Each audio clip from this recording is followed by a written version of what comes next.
Se ilumina porque alguien le hizo una pregunta durante el video sobre lo que usted habló. No hace falta igual que lo conteste, pero solo para que lo tenga en cuenta. Espera que quiero... Sí, yo ¿Yo puedo empezar ya? Sí, cuando usted quiera. Ahí ve que va sumando, ya ahí tiene 32 que están mirando ahora actualmente y van subiendo porque ahora Instagram le sigue avisando a la gente que usted está en vivo. Ve que va subiendo bastante cada segundo. Bueno, buenas tardes.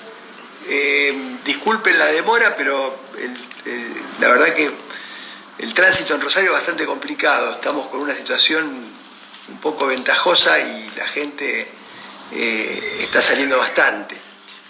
Bueno, yo me presento, Daniel Herbeta, soy director de la carrera de especialización en Derecho Penal de la Universidad Nacional de Rosario. Esta charla ha sido organizada precisamente por el Centro de Capacitación del Poder Judicial de Tucumán, a modo un poco de presentación, pero me interesa fundamentalmente invertir el tiempo en el tema para el cual me han convocado, que tiene que ver precisamente con nuestra experiencia y con la experiencia que ustedes están transitando en lo que es el proceso de reforma al sistema de investigación y enjuiciamiento penal en la provincia de Santa Fe, un poco para contarles cómo fue nuestra experiencia y cuáles son las dificultades que, digamos, cuando nosotros empezamos el proceso de reforma, tratamos, digamos, de ir relevando algunas cuestiones que ya habían sido un obstáculo o una dificultad, digamos, en provincias argentinas y en otros países en donde se habían implementado sistemas acusatorios.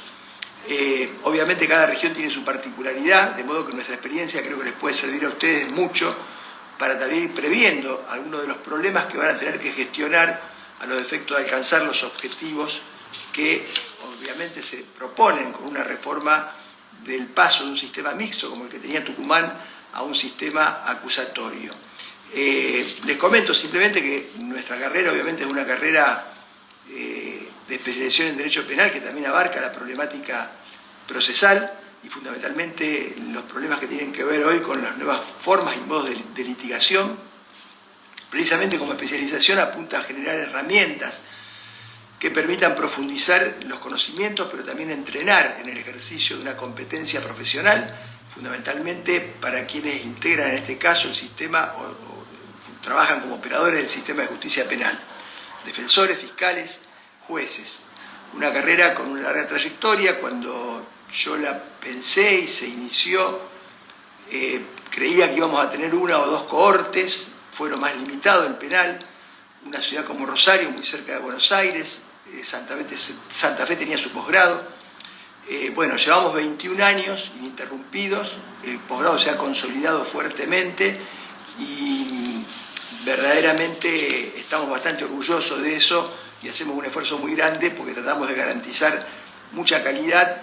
Y un dato que es llamativo, y con esto termino, para poder entrar en el tema, que es que en 21 años nunca hemos dejado de dictar un módulo o una clase del posgrado. Siempre hemos buscado, aún en situaciones extremas, la alternativa. Bueno, ahora en la pandemia estamos con distintas metodologías. No hay nada que reemplace la clase presencial, pero de cualquier forma es bueno que podamos comunicarnos en el marco de esta pandemia tan impactante que ha afectado tanto las relaciones sociales, las instituciones, los valores, bueno, y que esperemos que pase pronto. Miren, el proceso de reforma en Santa Fe obviamente no se agotó en un solo cambio normativo, en un mero cambio normativo, sino que el proceso de reforma en nuestra provincia tuvo un impacto muy grande, fundamentalmente en la base del sistema de organización judicial, del sistema de organización de la acusación y de la defensa pública. Y esto es importante, y en esto me permito una digresión, porque en realidad la mayoría de las provincias, la mayoría de los países donde las reformas a los sistemas procesales, la institucionalización del sistema acusatorio no ha logrado dar los frutos o alcanzar los resultados que se esperaban. Es más, en los lugares donde el sistema en alguna medida ha llegado incluso a fracasar, creo que ha habido dos grandes cuestiones que no fueron tenidas en cuenta y que yo las remarco de inicio para la experiencia tucumana. Y las dos tienen que ver con un problema, si se quiere, cultural, ¿no? Con esta dimensión cultural de la reforma. La primera es fue y ha sido en los distintos lugares donde no se han podido alcanzar los resultados, la resistencia al cambio, una resistencia natural, una resistencia que hay que preverla, es decir, hay que reparar en este problema, hay que tomarlo en cuenta, hay que dedicarle tiempo, hay que dedicarle estrategia, porque fue una de las causas de los fracasos. Hay una resistencia natural a un cambio profundo que implica dejar de lado una forma de trabajar, una forma de gestionar, una forma de litigar, y bueno, a nadie nos gusta que nos cambien las cosas de un día para el otro, y a todos nos sentimos cómodos con nuestra propia rutina, de modo que este es un punto que hay que tenerlo bien, hay que tenerlo presente. No es solo, no es una cuestión crítica, es una cuestión descriptiva. Cuidado, la resistencia al cambio existe, es natural que exista.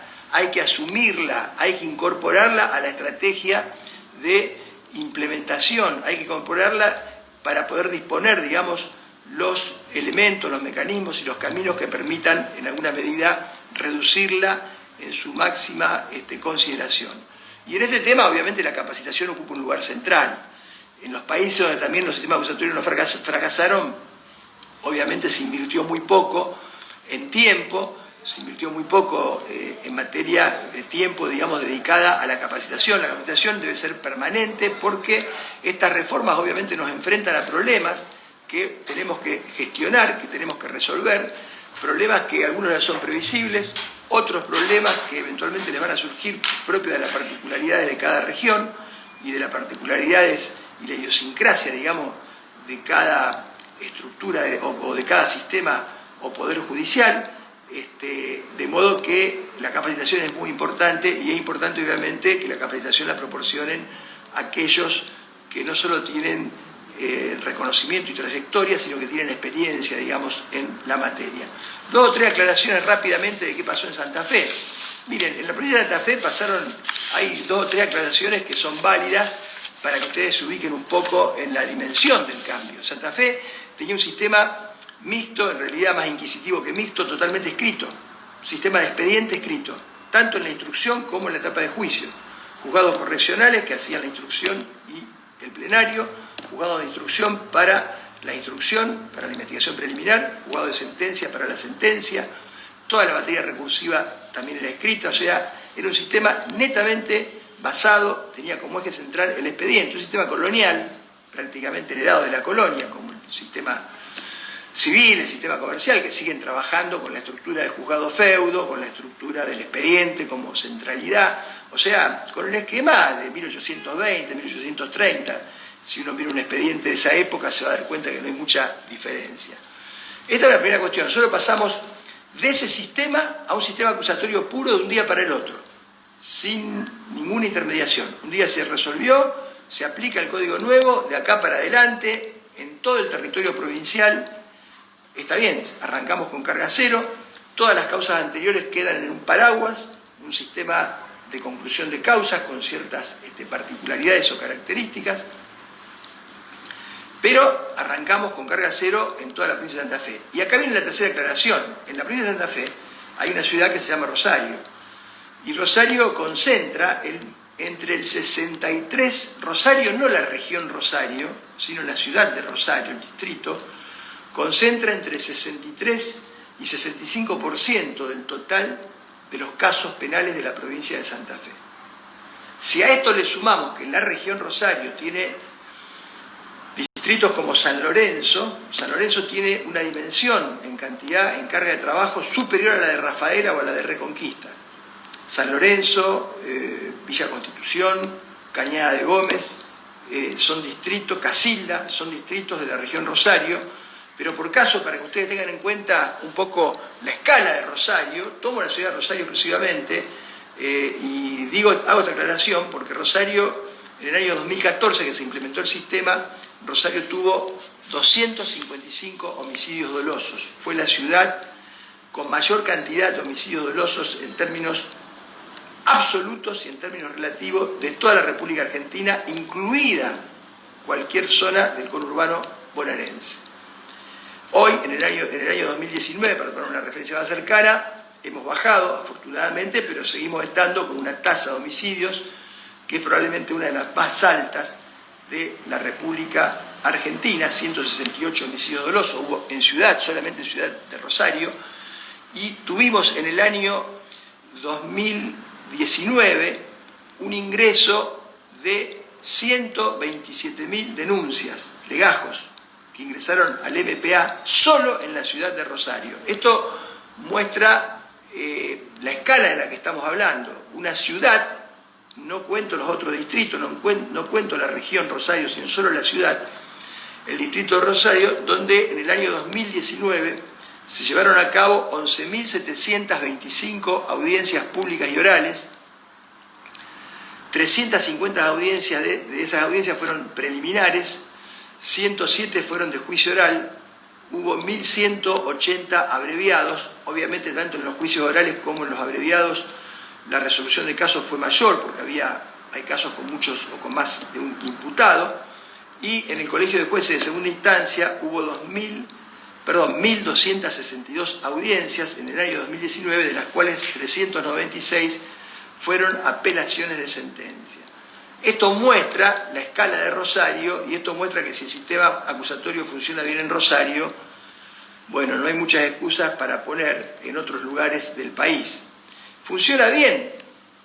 Bueno, hay dos formas de comparar o de marcar el grado de avance de un sistema acusatorio. Una, en el caso de nuestra provincia, es muy fácil, es por comparación con el sistema anterior. Si yo establezco 5, 10, 4 indicadores y hago la comparación sistema nuevo, sistema anterior al 2014, bueno, el resultado es 5, 10 o 4-0. Desde esa perspectiva, la reforma ha sido de un éxito notable. El sistema vigente en nuestra provincia antes de la reforma era una fábrica de producción de impunidad a nivel industrial y además de violación de garantías. Si no fue peor, fue por el esfuerzo de muchos jueces, secretarios, funcionarios judiciales, fiscales, porque el problema era un problema estructural. Teníamos un sistema programado para que sea un desastre. Entonces, de esa perspectiva, obviamente, el sistema nuevo es mucho mejor.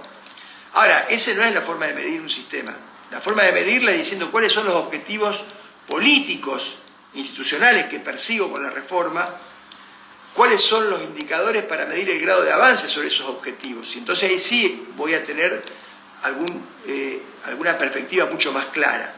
Y bueno, estamos transitando, son sistemas que se consolidan a los 10 años. Obviamente yo creo que entre los objetivos políticos de una reforma de esta naturaleza se encuentra la necesidad de potenciar los estándares de respeto, digamos, los estándares de respeto a las garantías de los imputados y los derechos de las víctimas. Se encuentra la necesidad de procurar la mayor transparencia y desburocratización del sistema. En tercer lugar, aumentar el nivel de respuesta institucional a los conflictos.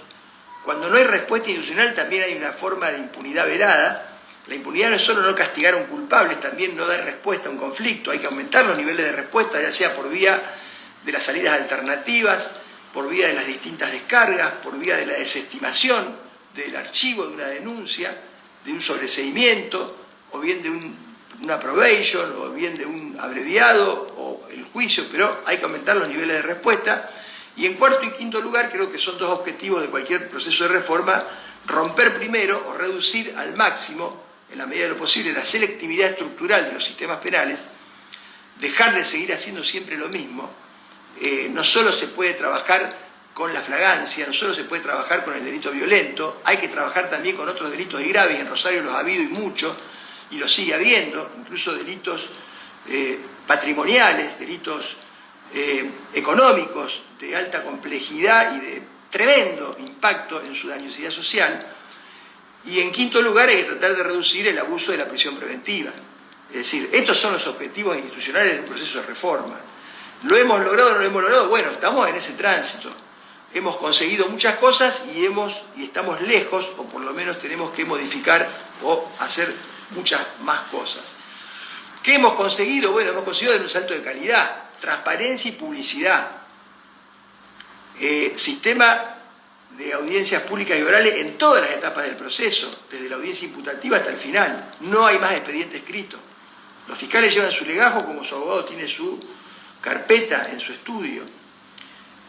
Lo que hay es un quiz, una carpeta judicial que básicamente está en un CD y que contiene muy pocos actos documentados por escrito, que son imprescindibles. Pero básicamente el sistema no es un sistema de expediente, es un sistema de audiencia pública y oral.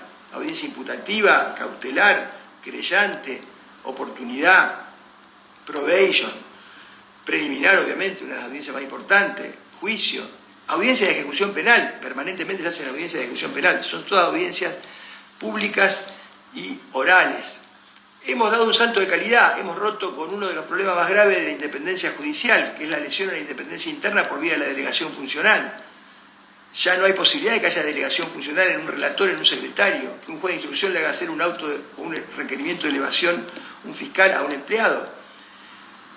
No hay posibilidad por lo menos en materia jurisdiccional, porque los jueces tienen que estar presentes de cuerpo entero en la audiencia, ya no pueden delegar. Y esto es importantísimo, porque esto hace a un principio republicano, democrático, y hace a una exigencia constitucional. La independencia es una garantía del ciudadano, la independencia no es un privilegio del juez. El juez tiene la garantía de que lo juzgue un juez independiente, no que lo juzgue un relator, o un secretario, o un funcionario, o un sumariante. Y con esto hemos terminado. Esto sí se ha terminado, un día para el otro se terminó. Hemos logrado reducir la tasa de homicidios, la tasa de esclarecimiento, perdón, de una tasa de esclarecimiento que estaba en el orden del 24%, estamos hoy rondando el 60%. Hemos logrado invertir, pero estamos lejos de lo ideal, la cantidad de presos preventivos. Estábamos en un 60 de preventivos contra un 40 de condenados. Hoy llegamos a estar en un 60 de condenados contra un 40 de preventivos. Hoy estamos en un 55 de condenados y en un 45 de presos preventivos. Estamos lejos de lo que podría ser algo esperable. Hemos logrado separar la función jurisdiccional de la función de gerenciamiento. Estamos organizados, por un lado, los jueces en colegios de jueces. Ya no existe el secretario, porque no tiene sentido. El juez tiene que ir a la audiencia y resolver en la audiencia. ¿Para qué quiere un secretario si tampoco hay juzgado? Hay un colegio de jueces, una estructura más flexible, con una distribución de la carga de trabajo más equitativa, no por turno como tenían los juzgados. Entraba en turno el juzgado de instrucción 5, le tocaba en esa semana 10 homicidios. A la otra semana entraba en instrucción 6, le tocaba un homicidio. No, ahora hay una distribución equitativa, porque es un sistema de audiencia y el colegio de jueces es un colegio más flexible, no es una estructura rígida, no hay juzgado, y no hace falta secretario, hace falta un equipo más limitado de apoyatura a los efectos de buscar jurisprudencia, a los efectos de ayudar en la fundamentación de decisiones trascendentes, como puede ser la resolución de una preliminar o una sentencia. Pero el secretario tuvo la posibilidad de optar por ser fiscal adjunto, defensor adjunto, o ir a trabajar en trabajo administrativo de secretario a la oficina de gestión judicial. ¿Por qué? Porque el colegio de jueces está separado de una oficina de gestión judicial que lleva adelante el gerenciamiento de todo el sistema. Y por suerte hemos puesto como condición que los que manejen la oficina de gestión no sean abogados. En Santa Fe, en otros lugares de la provincia, han ganado algunos contadores que trabajaban en el Poder Judicial. No es lo más recomendable, porque conocían a los camaristas, porque trabajaban bajo las órdenes de esos camaristas. En Rosario, el director de la Oficina de Gestión Judicial de primera instancia es un ingeniero y en segunda instancia una magíster en administración de empresa. Y esto ha cambiado, obviamente, la mirada, porque hay gente que sabe de organización. Nosotros no estamos formados para eso. Los jueces civiles de Rosario dedican la mitad del tiempo a gerenciar una pyme, que es un juzgado. La mitad del tiempo a hacer una actividad para la cual no fueron entrenados ni aprendieron nada en la Facultad de Derecho. De modo que en esto el sistema de enjuiciamiento penal ha dado un avance muy, muy grande. Y hemos cambiado la estructura de la defensa, y la defensa hoy es un gran estudio jurídico, organizado como un gran estudio jurídico. Y el MPA, bueno, una estructura verticalizada, una estructura vertical como debe ser, con principio de unidad de actuación, de objetividad, con una política de persecución penal estratégica, no caso por caso. Entonces, obviamente con una estructura mucho más grande, con una policía de investigación para delitos complejos que depende del MPA, es decir, un cambio verdaderamente importante, lo cual no nos exime, obviamente, de problemas. Y a eso me quiero referir porque si bien hemos ganado en esas cuestiones que les he comentado, incluso hemos ganado en el aumento cuantitativo de la cantidad de respuesta institucional a los conflictos, hay más respuesta, y hemos ganado también en trazabilidad, o sea, en los tiempos, en la duración de los procesos, aunque tenemos problemas, pero hemos ganado en relación al sistema anterior, obviamente por lejos el promedio lo hemos reducido de manera notable. De cualquier forma, seguimos teniendo inconvenientes, seguimos teniendo problemas que son necesarios superar. Y a eso me quiero referir porque son problemas que tienen que ver con lo organizacional, con la gestión, son problemas que tienen que ver con la litigación y son problemas que tienen que ver con las asimetrías regionales. Es una provincia muy grande, con idiosincrasias distintas, de modo que si ustedes van al norte y vienen a Rosario o van al sur, se van a encontrar con que pareciera que funcionan, y lo cual está pésimo, tres sistemas de enjuiciamiento, de investigación y enjuiciamiento diferentes. Entonces tenemos un gran desafío en homogeneizar esa situación porque estas asimetrías regionales son bastante, no son lo más adecuadas. Y todos estos problemas no tienen que ver con el diseño normativo. A nuestras leyes procesales les puede faltar algún ajuste, hemos detectado cuestiones que se pueden modificar, mejorar, pero la mayoría de los problemas organizativos de gestión, de litigación y de las asimetrías regionales tienen que ver con distorsiones de la práctica, tienen que ver con el problema cultural, tienen que ver con que no hemos logrado, no se ha logrado en todos lados o en un alto grado internalizar la lógica del nuevo sistema. Entonces, ¿qué pasa? Al repetir la lógica del sistema anterior, al quedar tan atado a esta cultura del trámite, la cultura del expediente, la cultura de la lectura, entonces se producen las distorsiones. Y los riesgos son graves, porque los riesgos son convertir o reconfigurar, los riesgos son de que se produzca una reconfiguración inquisitiva del sistema acusatorio, y eso es lo que tenemos que evitar. No hemos llegado a eso, porque estamos atentos, porque vamos tratando de resolver problemas, incluso a veces a nivel jurisdiccional, en algún caso que llega a la Corte, trabajando mucho en la gestión. Pero esos son los riesgos que ustedes tienen que tratar de prever y evitar. Primera cuestión, centralidad y resguardo de la oralidad, esto es fundamental. La oralidad se defiende con más oralidad, basta, no a los papeles, no al expediente, prohibición absoluta de pedir el legajo fiscal. Aquí si un juez pide el legajo fiscal, ese juez no solo se le hacen las recomendaciones del caso, sino que si llega a la Corte ha habido llamados de atención y en algunos casos puntuales, por otras consecuencias, ha habido incluso sumarios para determinar responsabilidades funcionales. Hay que dejar la dependencia del papel. Los jueces no deben acceder ni pueden pedirle al fiscal el legajo fiscal. En un abreviado que tuvimos, en un lugar de la provincia, la jueza le pidió el legajo al fiscal y el fiscal le dijo: no le voy a dar el legajo porque tengo instrucciones del fiscal regional de no darle el legajo.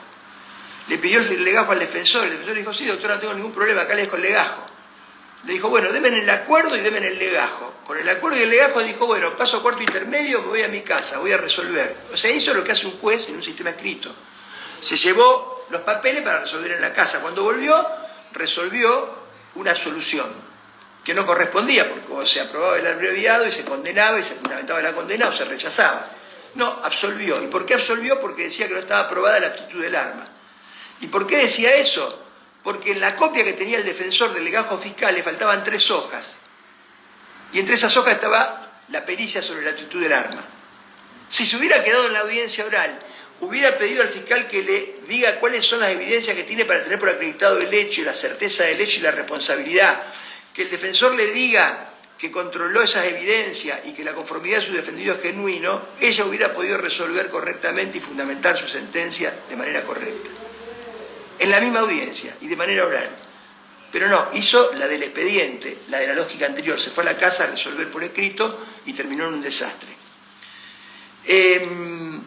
Por eso es muy importante preservar la oralidad, prohibir la lectura. Nosotros tenemos algunas disposiciones que introdujimos por reforma al Código de prohibición de lectura, obviamente, de las declaraciones previas. Está prohibida la lectura en el juicio. Solamente uno la puede tener para confrontar a un testigo, un perito, un intérprete. Pero además es importantísimo resolver en la audiencia, fundamentalmente en las audiencias preliminares o en las audiencias previas. En Rosario, afortunadamente, en el 90% de las audiencias previas se resuelve realmente en la audiencia, quedan allí los fundamentos. Después queda una actita, ¿no es cierto?, de que se resolvió, pero está en la audiencia videograbada, filmada, los fundamentos de, la resolución del caso. Y lo estamos consiguiendo, le estamos pidiendo a los jueces de la audiencia preliminar que resuelvan en la audiencia. Resolver la preliminar, la audiencia de control de mérito de la acusación en la audiencia es fundamental porque es la mejor forma de recuperar y preservar principios republicanos, de evitar que se erosione el sistema y la oralidad, de recuperar la centralidad de la oralidad y de recuperar el valor simbólico de la audiencia. Porque lo otro, decir, cuarto intermedio, me voy a mi casa a resolver, es la lógica del trámite, la lógica del expediente. Es cierto que hay plazo, es cierto que... ¿Cuántos casos complejos hay? ¿Cuántos casos de alta complejidad? En Rosario ha habido unos cuantos. Ustedes conocen y lo ven en los diarios. El sistema penal nuevo ha permitido desmantelar 2 organizaciones de las más complejas que había en la ciudad de Rosario, vinculadas al tema del narcotráfico, aunque se desmantelaron por delitos comunes, obviamente. Pero ¿cuántos casos complejos hay? Entonces hay que tratar de resolver en la audiencia y fundamentalmente en las audiencias previas, en la audiencia preliminar. Y la audiencia preliminar es una audiencia importantísima. Otro problema que estamos viendo, tenemos dificultades serias con la audiencia preliminar. ¿Por qué? Porque no podemos todavía lograr terminar de definir un modelo, un rol de juez para la preliminar. Hay gente que cree que el acusatorio es sinónimo de acuerdo y sinónimo de que el juez es un escribano. No, el juez no es escribano. El juez no es ni escribano ni secretario que da fe. Si el juez fuera un homologador, ¿para qué le vamos a pagar los sueldos que le pagamos acá en Santa Fe? Ponemos un secretario que certifique, o llamamos un escribano que haga una certificación. El juez, la función del juez es indelegable. La función jurisdiccional es indelegable. El juez tiene que ejercer su función, que no es la de escribano ni la de secretario. El juez de la preliminar tiene que ser un juez con autoridad, un juez que controle, un juez que exija a las partes. No puede ser un juez pasivo, tiene que ser un juez activo. ¿Por qué? Porque hay muchos problemas en esta audiencia, porque hay problemas en la litigación. Primero porque muchas veces las partes llegan a la audiencia sin estar preparadas. Y esto es un error garrafal. A la preliminar hay que ir con la teoría del caso definida, con la estrategia para el juicio lista. A la preliminar hay que ir con evidencia de buena calidad, hay que llevar la mejor información que yo tengo.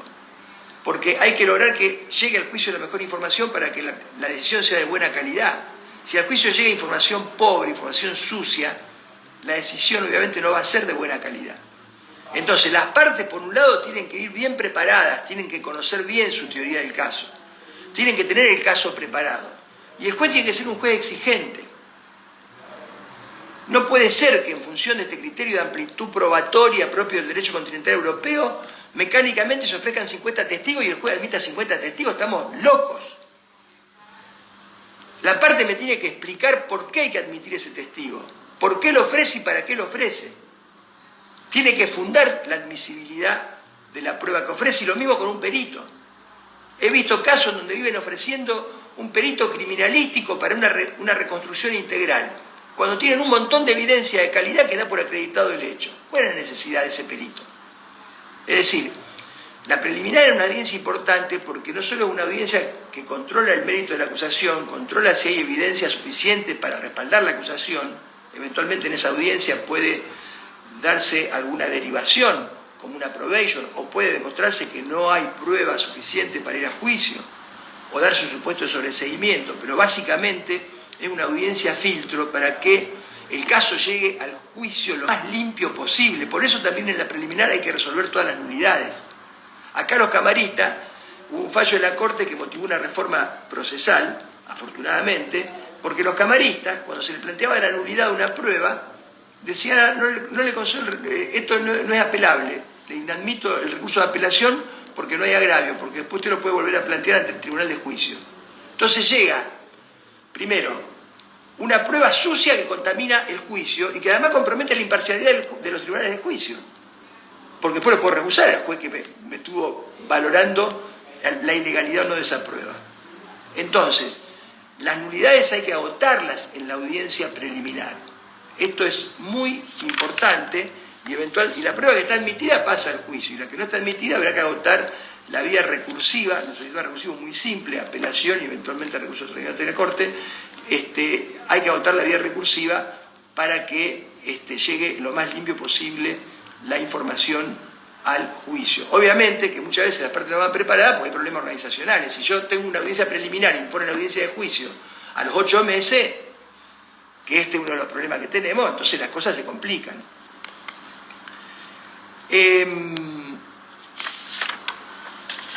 Me parece que justamente la audiencia preliminar es uno de los grandes escenarios que nos permite verificar los problemas de la prueba, del ofrecimiento de prueba, de la admisibilidad de la prueba y los problemas, las destrezas de litigación, digamos, de cada una de las partes, como fundamentalmente el rol que debe cumplir el juez.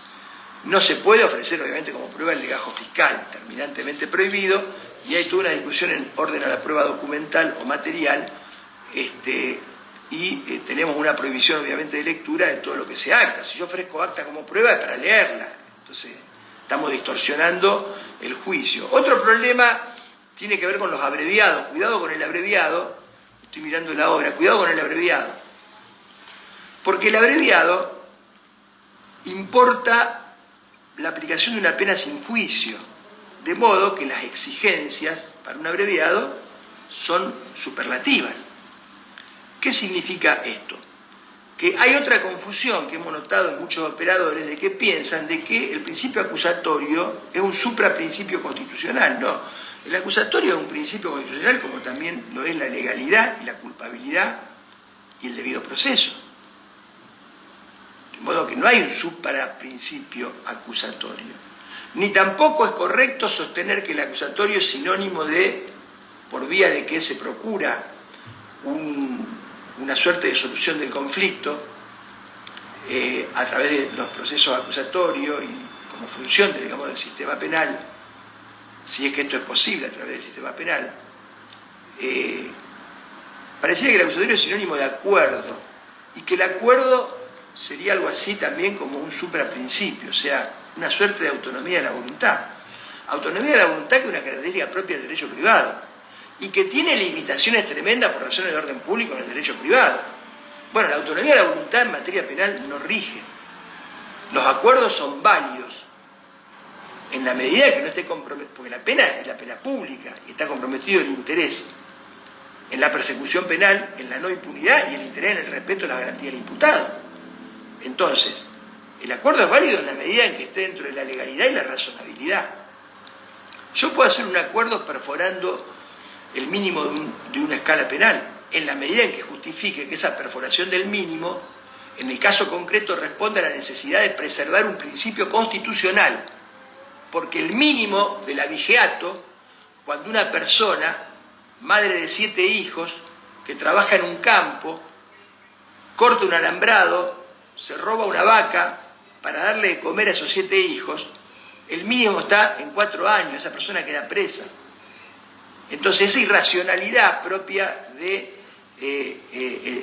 las inconsistencias de un código penal que fue destrozado a lo largo de los años con sucesivas reformas parciales, evidentemente aplicarle 4 años en esas concretas circunstancias implica una lesión clara al principio de proporcionalidad de la pena.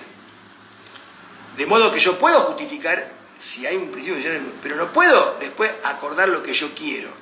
Nosotros no tenemos el sistema de plea bargaining, ni siquiera el no lo contender el propio del sistema estadounidense.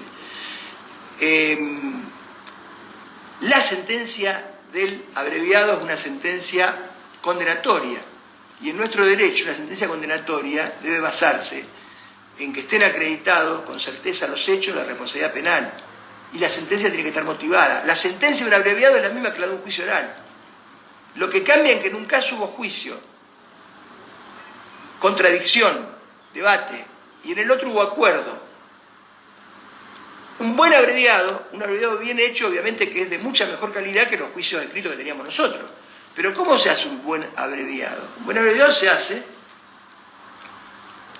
oralmente en la audiencia, indicando, exigiéndole el juez al fiscal que le indique con claridad, le indique, no hace falta producir pruebas, le indique cuáles son las evidencias que permiten tener por acreditado en grado de certeza el hecho, cuáles son las evidencias que permiten tener por acreditada la culpabilidad del autor y que permiten calificar ese hecho en el tipo penal que se invoca.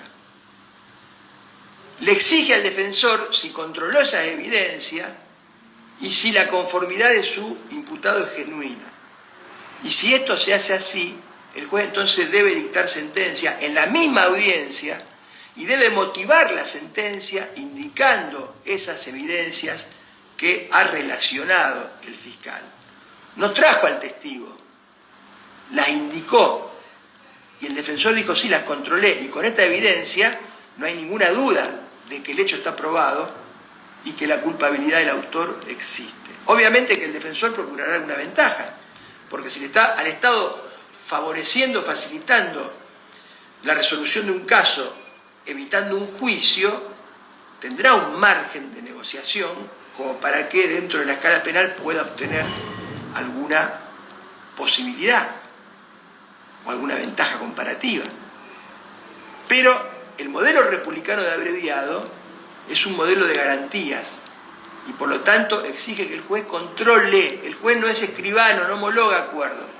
Para eso sacamos a los jueces, ponemos un escribano que certifique el acuerdo entre fiscal y defensor y nos sale más barato. No es así, es un error garrafal. No es así porque está la Constitución arriba de cualquier regulación del abreviado, está la Constitución Nacional. Los códigos procesales son reglamentos de truco. Arriba del reglamento de truco está la Constitución Nacional y los tratados de jerarquía constitucional. El abreviado tiene 3 riesgos.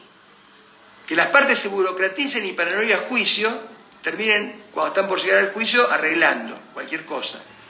Pésimo. Que se use el abreviado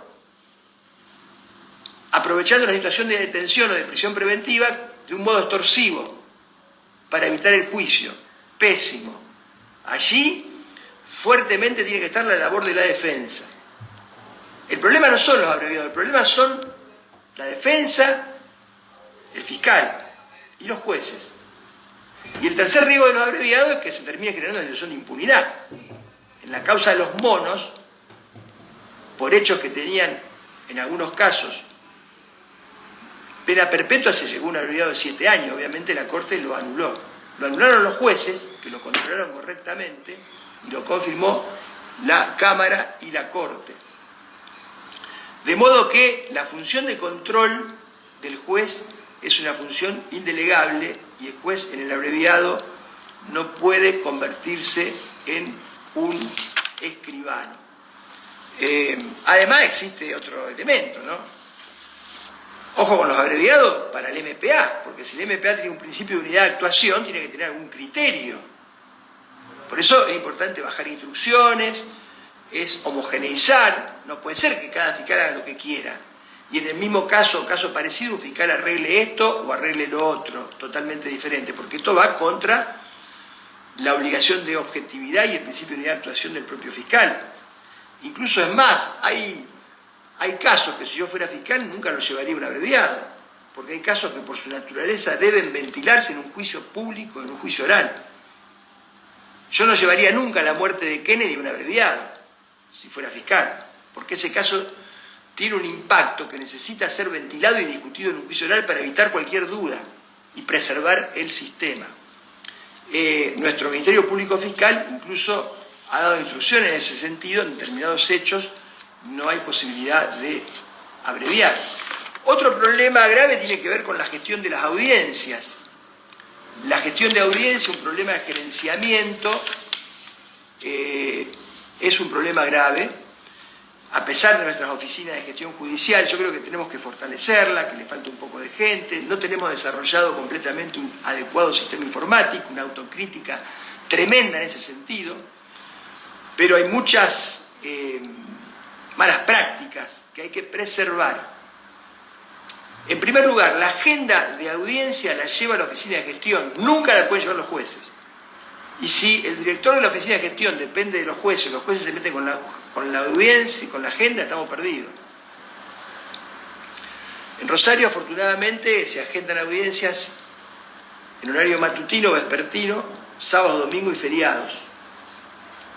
La más alta proporción en horario matutino, un importante porcentaje en horario vespertino y también por un problema de los plazos de detención, etcétera, en feriados. Pero la agenda la tiene que llevar el gerenciador. Y los jueces tienen que asumir este compromiso. Para el juez es tremendo porque es perder poder. Gran parte del poder de los jueces está en la la gestión administrativa, en la dimensión administrativa de su rol. Nuestros jueces civiles, nuestros jueces laborales son gerentes de una pyme, tienen un juzgado con 8, dicen mi juzgado, mi cafetera, mis empleados, mi baño. Él es gerente de una pyme, departamento de 80 metros cuadrados, 70, 100. Dedica la mitad del tiempo a gerenciar la pyme. ¿Quién lo entrenó para gerenciar la pyme? Nadie. ¿Cuánto ganaríamos en el fuero laboral, en el fuero civil, si los jueces se dedicaran 100% a la parte jurisdiccional, como ocurre en el fuero penal? Nuestros jueces van solamente a la audiencia a resolver y se dedican nada más que a audiencias. Se dedican a la función jurisdiccional, la única que le impone la Constitución, la única para la cual fueron designados por la Constitución. No fueron designados para gerenciar nada y no saben gerenciar. Aún con gente que sabe gerenciar hay problemas y tenemos problemas. ¿Por qué? Porque no sé, problemas propios de la oficina de gestión y problemas propios de los jueces. Las partes no llegan preparadas a la audiencia preliminar, no llegan preparadas al juicio, se ponen de acuerdo, piden suspensión. No hay que suspenderlo. Una mala costumbre, una mala práctica. Como llegan mal preparados, pongámonos de acuerdo, suspendemos. Cada suspensión implica una reprogramación. Altera todo el sistema de agendamiento. Problema de horario y puntualidad en las audiencias. Hay que ser muy estrictos. No se puede ir a la hora que uno quiere. Para eso hay que tener coordinados criterios de agendamiento. Hay que tener coordinados criterios con la oficina de segunda instancia para que no se superpongan audiencias con las mismas partes. Hay que sobreagendar audiencias.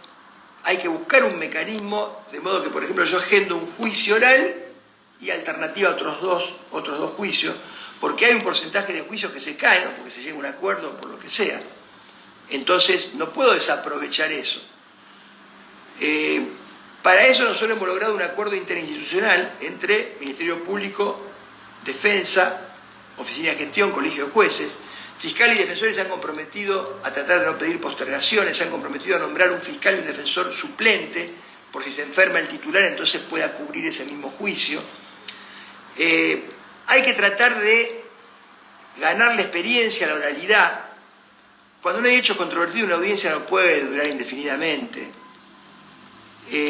Hay que tratar de no dilatar. Este es un problema que tenemos. Yo no puedo fijar, viene el pedido de acusación y fijan la audiencia preliminar a los 8 meses.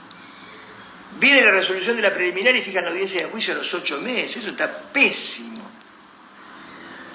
Esto hay que tratar de buscar la forma de evitarlo. La audiencia preliminar, la audiencia de juicio no puede ser más allá de 30 días la audiencia preliminar, por eso el abogado tiene que llegar preparado.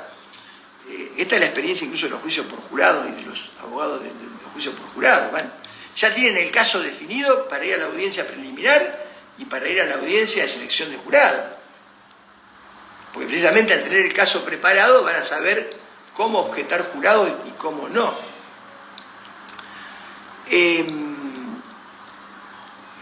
Hay que tener en cuenta el tiempo de duración de las audiencias. No pueden ser interminables. Cuando no hay hecho controvertido, la audiencia tiene que ser rápida. Las audiencias previas también son audiencias que se pueden manejar. Hasta se pueden calcular los tiempos de la audiencia. Puede haber excepciones, pero en general los casos no son tampoco tan problemáticos. Por eso hay que hacer un sobreagendamiento racional. Obviamente hay que medir los tiempos de debate en la audiencia de juicio oral los tiempos del veredicto y los tiempos de la fundamentación del veredicto. Nosotros tuvimos casos en algunas regiones de Santa Fe donde el debate había llevado, supongamos, no sé, un 40% del tiempo y un 20% el veredicto y un 40% la fundamentación. O casos donde dieron el veredicto y la fundamentación la dieron a 4 meses. Bueno, en estos casos quedó una persona en libertad precisamente por eso y se generó un sumario y una sanción obviamente al juez. Hay que estar muy atento a estas cuestiones. Es decir, fundamentalmente nosotros tenemos tribunales unipersonales, solamente tribunales de juicio oral en delitos donde se pide más de 12 años o casos complejos. Pero en los tribunales hay que tratar de no aprovechar todo el tiempo que a veces me da la ley. En función de lo que es el debate, yo tengo que tener un tiempo para el veredicto y razonablemente para la fundamentación, porque esto obviamente ayuda y colabora para que las cosas funcionen mejor.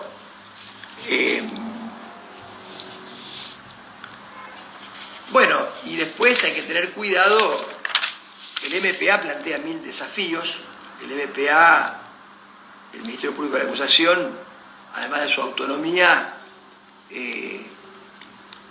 principio de unidad de actuación, etcétera, tiene 2 o 3 desafíos enormes. El primer desafío, no trabajar siempre en la fragancia y con la misma clientela.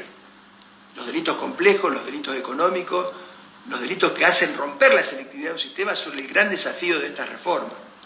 Segundo desafío, darle respuesta también al delito de escasa lesividad que preocupa tanto a la gente, que hace que la gente esté reclamando permanentemente. Mucha atención y fortalecer las unidades de investigación de delitos sexuales y violencia de género y atención a la víctima. Tercer desafío, tiene que haber una fuerte política de control de la carga de trabajo, de control de gestión y un gran monitoreo sobre la actividad de los fiscales. Cuidado que los fiscales tienen un gran poder. Antes teníamos que limitar el poder del juez de instrucción. Ahora tiene mucho poder. No pueden hacer lo que cada uno se les ocurra. Hay que generar mucho monitoreo para poder controlar cómo trabajan los fiscales y para poder garantizar precisamente el principio de unidad de actuación. Evitar casos de mala praxis, casos de corrupción, etc. Nosotros en Rosario tenemos 70 fiscales, 180 empleados tiene el MPA, Rosario, ciudad, contra 40 defensores públicos y 30 jueces del Colegio de Jueces de Primera Instancia. Y así todo, vuelvo a repetir, hicieron 12.000 audiencias el año pasado. Pero el tema del MPA plantea estos desafíos y fundamentalmente un fuerte control sobre la policía. Porque todos conocemos cómo funcionan los sistemas penales y cómo funciona la trinchera. De modo que se requiere un fiscal presente, ¿no es cierto? Un fiscal que... Nosotros tenemos una policía de investigación para delitos complejos que afortunadamente depende del MPA, entonces esto permite articular estrategias de intervención en algunas economías delictivas, que es una de las funciones que también tienen los MPA, los Ministerios Públicos de la Acusación modernos. Como conclusión, porque se me va a ir el tiempo y voy a quedar pagando, rápidamente, muy importante la dimensión política de la reforma, es decir, mucha planificación estratégica, monitoreo, control de gestión. Es fundamental que haya una conducción estratégica y un liderazgo político. A la reforma hay que gestionarla en su implementación, porque en la implementación durante los próximos años ustedes van a ir teniendo problemas y hay que estar gestionando esos problemas. La dimensión organizacional es fundamental, hay que fortalecer los nuevos diseños institucionales y organizacionales, fortalecerlos fuertemente. Y finalmente, generar acuerdos interinstitucionales para poder resolver estos problemas que les comentaba. Y fundamentalmente la dimensión cultural, o sea, no podemos trasladar la lógica del viejo sistema al nuevo sistema. Cambiemos el chip en la cabeza. Lo peor que nos puede pasar es querer trasladar la lógica del trámite a un sistema que es completamente distinto. Lo vamos a destruir. Y esto implica un cambio cultural muy grande, y para este cambio cultural hace falta mucha capacitación. No solo capacitación en la nueva forma de litigación, también capacitación en derecho penal. Porque obviamente si yo sé mucho de derecho penal, también tengo un criterio de oportunidad. Sé construir un caso, sé preparar el caso. sé buscarle solución al caso. Entonces, la capacitación no es solo en procesal penal y en los nuevos modos de litigación, que es imprescindible, también es capacitación en los principios y en el derecho penal sustancial. ¿Y por qué la capacitación? Bueno, es imprescindible porque lo que estamos tratando es de cambiar una nueva concepción de ejercicio de poder, una nueva forma de ejercer el poder hacia afuera y hacia adentro. Muchas gracias. ¿Quedan 10 minutos? Ah, bueno, si quedan 10 minutos, termino en 1 minuto o 2 para ver si hay alguna pregunta que pueda contestar, ayudarme con las preguntas. Les decía, es fundamental cambiar el chip, es fundamental, digamos, la capacitación, no solo en materia de litigación, sino también en materia de fondo. Es decir, cuanto más derecho penal yo sepa, en mejores condiciones voy a estar como fiscal, como defensor, de poder construir el caso y de poder armar mi teoría del caso. Y obviamente como juez, de poder resolverla. Y esto es importante porque lo que estamos cambiando es una forma de trabajar, una forma de gestionar, una forma de litigar, pero fundamentalmente estamos cambiando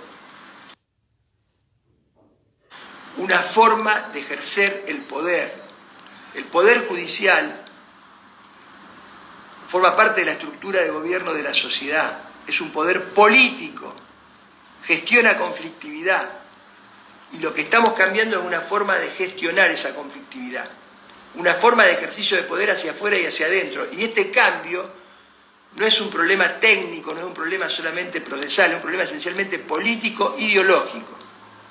Por eso es importante, para poder internalizar en nuestras prácticas y evitar las distorsiones el sistema acusatorio, es muy importante tener que asumir la necesidad de este cambio cultural, y para ello la capacitación es fundamental. Muchas gracias a todas y a todos, espero verlos pronto allí en Tucumán, y no sé, quedo a disposición ahora si hay tiempo para alguna pregunta. Fíjate. Si hay alguna pregunta le va a aparecer ahí, le puso Puig.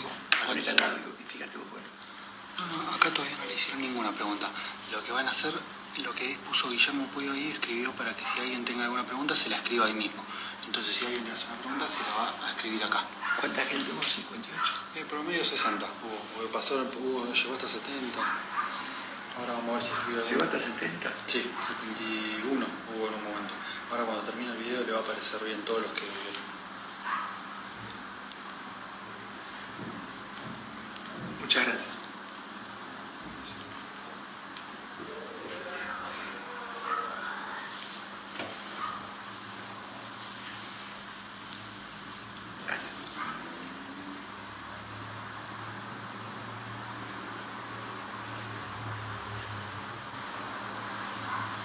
Le hicieron una pregunta, doctor.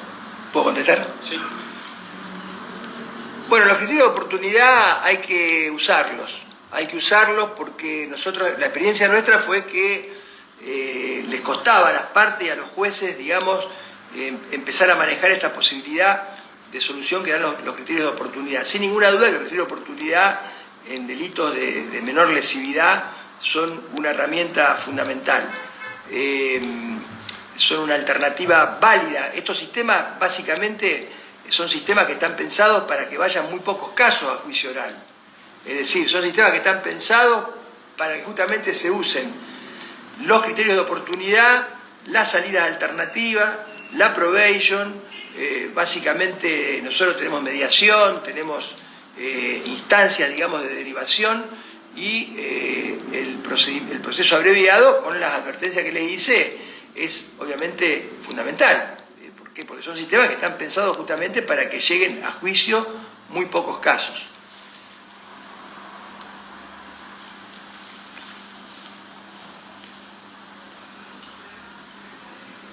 En realidad ustedes saben que la mayoría de los criterios de oportunidad nacieron en el derecho penal material. La verdad es que cuando no estaban regulados, bien podrían haberse aplicado si los jueces hubieran hecho una dogmática adecuada de los principios constitucionales que condicionan la interpretación de la ley penal.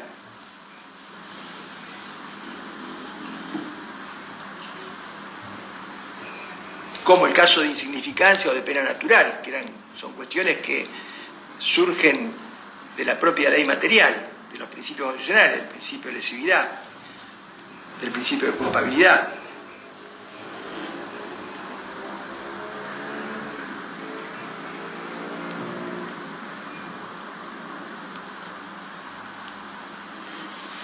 Bueno, nosotros tenemos un sistema donde los fiscales, por eso les decía que los fiscales tienen mucho poder.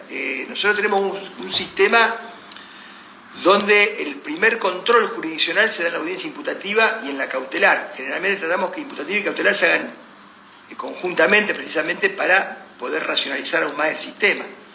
Pero antes de la audiencia imputativa, en alguna medida, el fiscal tiene un poder importante porque no solo puede disponer la detención por 24 horas prorrogables, sí hay control de detención, cuidado, pero puede disponer que una persona quede, digamos, no imputada o incluso que no se, que se disponga el cese, digamos, de la detención. Por eso les decía que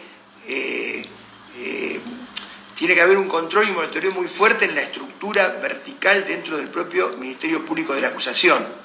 Y obviamente el control jurisdiccional es imprescindible, fundamentalmente cuando hay personas imputadas privadas de la libertad desde el inicio. Ahí tiene una pregunta más, doctor, y quedan 3 minutos. ¿Cuánto queda? 3 minutos.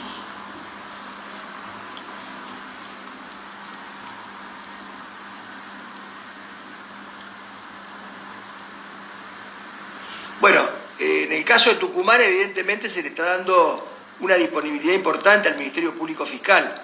Es decir, yo soy más partidario de que haya un control jurisdiccional en esos casos. No que quede, pero bueno, es un tema muy discutible, un tema interesante, ¿no? En última instancia, el Ministerio Público Fiscal tiene la posibilidad de establecer instrucciones para disponer de los criterios de oportunidad o no. En nuestra provincia, por ejemplo, el fiscal general establece instrucciones a los efectos de ver qué casos van a probation o no van a probation, pero yo soy partidario de que haya control jurisdiccional, precisamente porque el sistema de garantía nació como un sistema de desconfianza al poder. Antes desconfiábamos del poder después de instrucción, bueno, ahora hay que desconfiar del poder de los fiscales.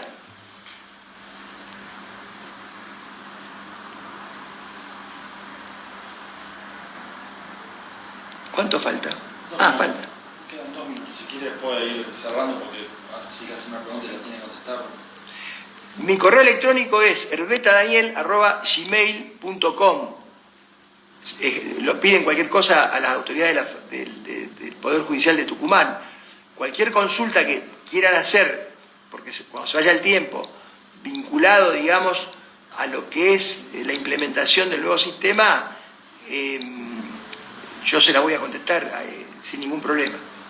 De hecho, fui invitado hace mucho tiempo allá a la Cámara de Diputados de Tucumán, precisamente para exponer sobre cómo era el proceso de reforma en nuestra provincia.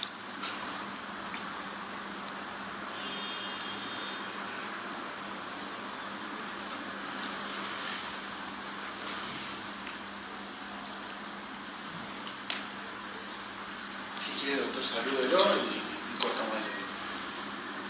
Bueno, aprovecho para mandarles un saludo y le vuelvo a repetir, o sea, esperemos que pase pronto esta circunstancia tan tremenda que afecta a toda la humanidad y también espero poder ir a Tucumán lo antes posible, esa provincia y esa ciudad tan hermosa, así que ya nos veremos, tendremos la oportunidad de conversar personalmente.